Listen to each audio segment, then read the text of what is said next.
Welcome back. आप देख रहे हैं आपके शेयर हमारी राय, और इस कार्यक्रम में आप अपने शेयर बाजार से जुड़े सवालों के जवाब पाते हैं हमारे एक्सपर्ट से। आप इस प्रोग्राम को इस समय लाइव देख रहे हैं जागरण बिजनेस के यूट्यूब चैनल पे, और कमेंट सेक्शन में जाके अभी के अभी अपना सवाल पोस्ट करिए, उसे हम इसी कार्यक्रम में लेने की पूरी पूरी कोशिश करेंगे। आज के हमारे खास मेहमान mister Pradeep Haldar, CEO PhD capital. Pradeep, आपका बहुत बहुत स्वागत है कार्यक्रम में। Thank you ma'am for having me on your show and good afternoon आपको एंड जागरण बिजनेस के सारे व्यूअर्स को। Thank you so much Pradeep. Nifty it's up 75 points. Bank Nifty is up 400 points. आज 60,000 का लेवल भी एक बार पार कर दिया था। मजबूती दिख रही है आपको यहाँ से इन लेवल्स पे, या फिर आप अभी भी वेट करेंगे for 26 level to be breached on the higher side on Nifty? Ma'am देखिए, मुझे लगता है कि दो लेवल पे या तो बाई या तो शॉर्ट करना चाहिए, जो कि रिस्क रिवॉर्ड रेशियो के हिसाब से भी सही होगा। मुझे ओके। लगता है कि 26,250 26,300 के आसपास अगर इस बार फिर से एक बार मार्केट आता है, निफ्टी आता है, तो हमें शॉर्ट करना चाहिए। ओके। अदरवाइज एक बार कभी भी 25,550 25,500 के आसपास नियर आता है तो वहाँ पे वर्स्ट सोल सिचुएशन में जाएगा, और लास्ट टाइम भी हमने देखा था एक पुल बैक आता हुआ, तो वहां पे एक बार बाय करना चाहिए। इस दो लेवल अगर हिट होता है, कभी भी नियर टाइम पे आता है, तो आपको एक बाइंग या तो सेलिंग का अपॉर्चुनिटी मिलेंगे। बाकी बीच में 25 7 28 26 में मुझे ज्यादा कंफर्ट फील नहीं है, और मुझे लगता है ओके। कि आपको भी इग्नोर करना चाहिए, क्योंकि यहाँ पे रिस्क रिवॉर्ड रेशियो फेवरेबल नहीं है। सो इस हिसाब से देखा जाए तो मार्केट में ओवरऑल मेरा पॉजिटिव व्यू है।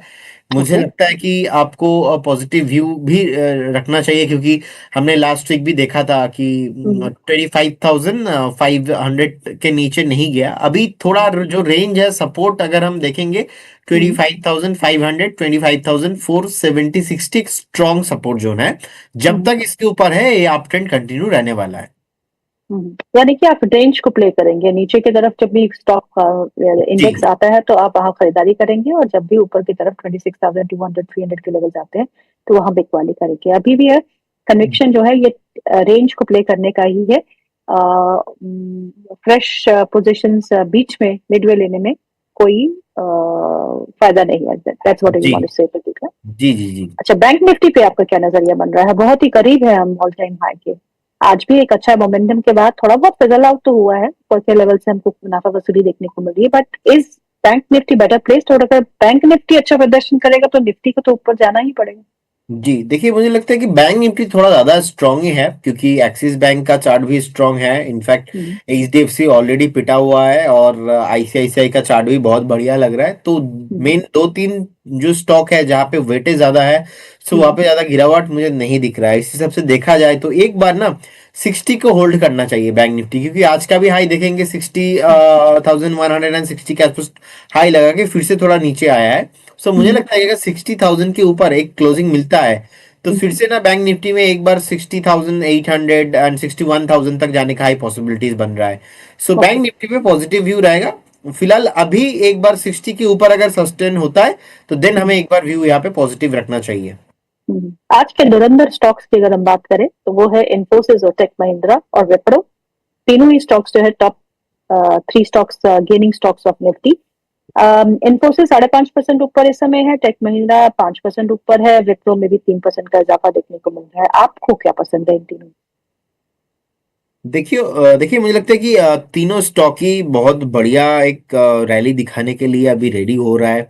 हम्म। ऑब्वियसली इंफोसिस का रिजल्ट आया, पीछे पीछे सब कुछ अभी चल रहा है। हम्म। इंफोसिस मुझे लगता है कि एक बार 1872 तक जाने के लिए रेडी हो रहा है। एक हम्म। रेंज के अंदर कंसोलिडेट कर रहा था, बहुत टाइम से रेंज पे ब्रेकआउट आया है। हम्म। विप्रो भी बहुत टाइम से चला नहीं था। अभी विप्रो मुझे लगता है कि अभी भी भागा नहीं है। अभी हम्म। आज का हाई है 269 273, अगर इसके ऊपर सस्टेन होता है, तो फिर हम्म। से आपको विप्रो में भी मुझे लगता है कि 305 310 तक ये रैली कंटिन्यू होते हुए नजर आएंगे। हम्म। और महिंद्रा महिंद्रा में भी मुझे लगता है कि up trend continue. Overall Nifty IT में ना जो व्यू है, ये व्यू हम्म। पॉजिटिव रहेगा, क्योंकि हम्म। ऑलरेडी बेस कंप्लीट हुआ है। It will take hmm. Time. अगर हम 1 से 2 क्वार्टर का टाइम देते, तो मुझे लगता है कि इजीली यहाँ से अपने 43 44,000 के आसपास का हमें निफ्टी आईटी इंडेक्स आते हुए दिखाई देंगे। तो जिनके पास पोजीशन है, बने हम्म। रहने का ही सलाह होगा। फेडरल बैंक के स्टॉक को देखिएगा, नतीजे आए, नतीजे बेहतर रहे और स्टॉक जो है वो करीबन इस समय देखूं तो 6%, 9% ऊपर कामकाज कर रहा है, 9% फेडरल बैंक। क्या करें? देखिए डे हाई में आ चुका है, मुझे लगता है कि बने रहना चाहिए। जिस तरीके का रैली यहाँ पे आया है, एक बार लग रहा है कि ये स्टॉक आपको 278 का रहेगा फर्स्ट टारगेट करेंट जोन से भी। सेकंड टारगेट मुझे लगता है कि 295 जाने के लिए रेडी हो रहा है। सो बिल्कुल हम्म, पोजीशन को मेंटेन कीजिए, बने रहिए स्टॉक के साथ। हम्म, हम्म, हम्म। चलिए अब सवाल जवाब का सिलसिला हम शुरू करते हैं। हमारे फर्स्ट व्यूअर जो है वो है प्रवीण जी। प्रवीण जी पूछते हैं, hello Pradeep sir, इक्विटा small finance bank 64 rupees 50 पैसे में बाइंग प्राइस बाइंग है। Please share target and stop loss. Sir RBA में बाइंग कर सकते हैं क्या? आरबीए है या आरबीएल बोलना पूछना चाहते हैं? देखिए यस। इक्विटास में मुझे लगता है कि जिनके पास पोजीशन है उनको अभी भी बने रहना चाहिए। 69.27 के आसपास का प्राइस चल रहा है। अगर 71.50 इसके ऊपर क्लोजिंग मिलता है तो फिर इक्विटास स्मॉल फाइनेंस बैंक आपको 85 तक आते हुए दिखाई देंगे, लेकिन 71.50 इसके ऊपर क्लोजिंग होना बहुत ही इंपॉर्टेंट रहेगा। ये लेवल आप ध्यान पे रखिए। Stop RBL loss. बैंक, हाँ स्टॉप लॉस इसमें ना मेंटेन करना चाहिए। ऑलमोस्ट एक वीकली सपोर्ट है नियर अबाउट 63 पे आप मेंटेन करें, क्योंकि उससे ज्यादा आपका रिस्क रिवॉर्ड रेशियो फेवरेबल नहीं होगा। 63 में आप स्टॉप लॉस मेंटेन कीजिए। आरबीएल बैंक पे ऑलमोस्ट डे हाई के आसपास ही चल रहा है, मुझे लगता है कि बने रहना चाहिए इसमें भी। जिस तरीके का ओवरऑल एक मोमेंटम आ रहा है, नेक्स्ट आपको 348.50 तक ये रैली कंटिन्यू होते हुए नजर आएंगे। तो जिनके पास पोजीशन है आपको बने रहना ही चाहिए।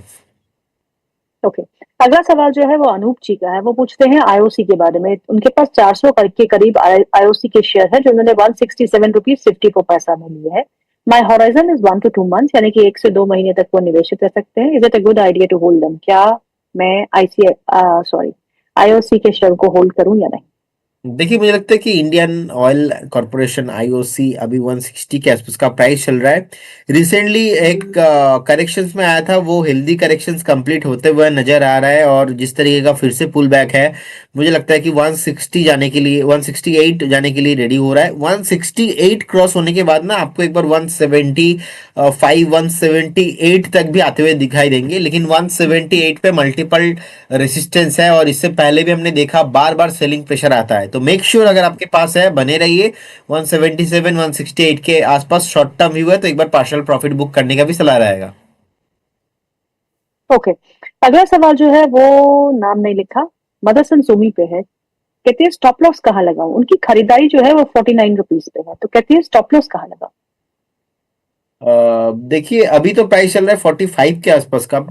मुझे लगता है कि एक स्ट्रिक्टली स्टॉप लॉस ना आपको 42 में मेंटेन करना चाहिए, ज्यादा नीचे आपको देखना नहीं चाहिए, क्योंकि चार्ट ओवरऑल कंसोलिडेशन पे ही अभी चल रहा है, और रिसेंटली हमने देखा 52 से ब्रेकडाउन भी आया है। सेलिंग प्रेशर जोर से यहाँ पे आया था। तो एक बार 42 पे स्टॉप लॉस मेंटेन कीजिए, बने रहिए। फ्रेश बाई करना अभी अलाउड नहीं है इसमें। ओके। विजय जी का सवाल है। वो पूछते हैं, सर मेरे बताइए कि मॉस्चेफ 240 पे है उनके पास, और एथर एनर्जी 676 पे है। कब तक होल्ड कर सकते हैं दोनों ही स्टॉक्स?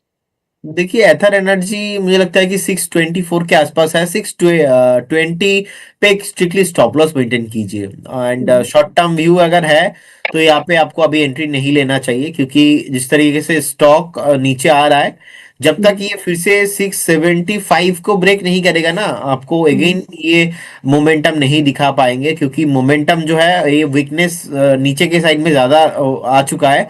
तो 620 पे स्ट्रिक्टली स्टॉप लॉस रहेगा। और मॉस्ची पे मुझे लगता है कि इसका ना स्टॉप लॉस ऑलरेडी हिट हुआ है। 200 पे एक सपोर्ट था, वो भी ब्रेक हुआ है। नेक्स्ट 150 इससे पहले हाथ नहीं लगाना चाहिए। और स्मॉल कैप में ही एक प्रॉब्लम है कि स्मॉल कैप जब नीचे आता है, बहुत जोर से नीचे आता है, तो उस हिसाब से आपको स्टॉप लॉस तो मेंटेन करना चाहिए। मॉस्ची एक सेमीकंडक्टर का थीम है, और मुझे लगता है कि ओवर द टाइम ये मॉस्टी फिर से आपको बाउंस बैक करते हुए दिखाई देंगे। बट ऑलवेज स्टोरी को ना और प्राइस एक्शंस को दोनों समझिए। स्टोरी पॉजिटिव है, लेकिन प्राइस एक्शंस नीचे आ रहा है, और आपको ऐसा नहीं कि स्टोरी को बिलीव करके आपको स्टॉक को होल्ड करना है, क्योंकि यहाँ पे आपको स्पेसिफिक लॉस लेना है, आपको स्टोरी को सुन के वेट नहीं करना। सो मुझे लगता है कि स्टोरी मॉस्टिप का बहुत बढ़िया है। सेमीकंडक्टर थीम भी चलेंगे। हो सकता है कि एक बार 150 दिखा के फिर से भागेंगे, लेकिन अगर आपने 240 टू 30 पे बाय किया है, आपके लिए ये जस्टिस होगा ही नहीं कि आप 150 के लिए वेट कर रहे हो। तो आपको तो एक बार एग्जिट करना चाहिए, मुझे लगता है कि फिर से नीचे का जो मोमेंटम है सब कुछ खत्म होने के बाद, बेस बनाने के बाद फिर से जब आप ट्रेंड में आएंगे तब आपको लेना चाहिए। ओके, अगला सवाल जो है वो है अंकित का। वो पूछते हैं ग्रेविटा इंडिया के बारे में। ग्रेविटा इंडिया, उनके पास 100 शेयर है जो उन्होंने 1840 के स्तर पे लिए हैं। आपसे पूछ रहे हैं इस पे क्या करना चाहिए। मुझे लगता है कि देखिए एक मल्टी वैगर स्टॉक रहा है ग्रेविटा, और लास्ट 4-5 सालों में बहुत बढ़िया चला है। एक स्ट्रिक्टली स्टॉप लॉस आपको मेंटेन करना चाहिए, बट जिस तरीके का प्राइस अभी एक्शन है, एक बार 1550 1500 तक आपको मिल सकता है। फॉर द लॉन्ग टर्म अगर आपका व्यू है, 1419 पे स्टॉप लॉस होना चाहिए। करेंट जोन से भी 150 पॉइंट 100 पॉइंट का एक बार डाउनफॉल मैं एक्सपेक्ट कर रहा हूँ, लेकिन ओवर द हम्म, टाइम मुझे लगता है कि अगर आप होल्ड करते हो तो फिर इसमें हम्म, मोमेंटम कंटिन्यू रहेंगे, आपको बने रहना चाहिए। ओके। अनूप का सवाल है, पूछते हैं वीएसटी इंडस्ट्रीज के बारे में। वीएसटी इंडस्ट्रीज, उनके पास 400 शेयर है 280 के भाव पे। हमने ये डिस्कस किया वीएसटी इंडस्ट्रीज, नहीं ना? नो मैम, अभी भी डिस्कशन नहीं हुआ है। अच्छा। देखिए चार्ट ओवरऑल वीकनेस है, मुझे लगता है कि आपको एग्जिट करना चाहिए, क्योंकि अगर इस बार 230 को होल्ड नहीं करता है तो स्टॉक आपको 200 तक भी आता हुआ दिखाई दे सकता है। और हम्म, ये जो डाउन ट्रेंड है ये इसका खत्म होगा 258 क्रॉस एंड क्लोजिंग होने के ऊपर। अगर हम्म, 258 इसके ऊपर क्लोजिंग होता है तो फिर डाउन ट्रेंड खत्म होगा। तो अभी हम्म, इस रेंज के अंदर ही रहने वाला है। फ्रेश बाई इसमें अभी नहीं करना चाहिए। एग्जिस्टिंग इन्वेस्टर में wait and maintain a strictly stop loss of 230। Okay. Sahil Khan का सवाल है। वो पूछते हैं एमएमटीसी पे। एमएमटीसी मेरे पास है और मैंने 100 है 711, आई थिंक 71 रुपए पे बाई किया है, 69 रुपीज पे बाई किया है। शॉर्ट टर्म के लिए मुझे क्या करना चाहिए? कल एक अच्छा मोमेंटम एमएमटीसी के शेयर में था। आई थिंक देखिए नॉट कल, बट वेडनेसडे। आज थोड़ा बहुत ये प्रॉफिट बुकिंग यहाँ पे दिखाई दे रहा है। स्ट्रिक्टली स्टॉप लॉस 61.61 के आसपास। देखिए जो लास्ट इस हफ्ते का क्लोजिंग आज हो जाएगा, फ्राइडे है, तो इस हफ्ते का जो डिप था ना ऑलमोस्ट 61.61 के आसपास था। तो आप मैक्सिमम 61.50 पे स्ट्रिक्टली स्टॉप लॉस मेंटेन कीजिए और बने रहिए स्टॉक के साथ। जी, आज रिलायंस के नतीजे हैं प्रदीप। नतीजों से पहले थोड़ी बहुत हलचल देखने को मिल रही है रिलायंस के स्टॉक में। खरीद दिशा में कामकाज करते हुए क्या करना चाहिए? लास्ट टाइम भी जब रिलायंस का रिजल्ट आया था उससे पहले हमने देखा था रिलायंस नीचे आया था। रिलायंस का हम्म, रिजल्ट आया फिर से ऑल हम्म, टाइम हाई लगा के आया।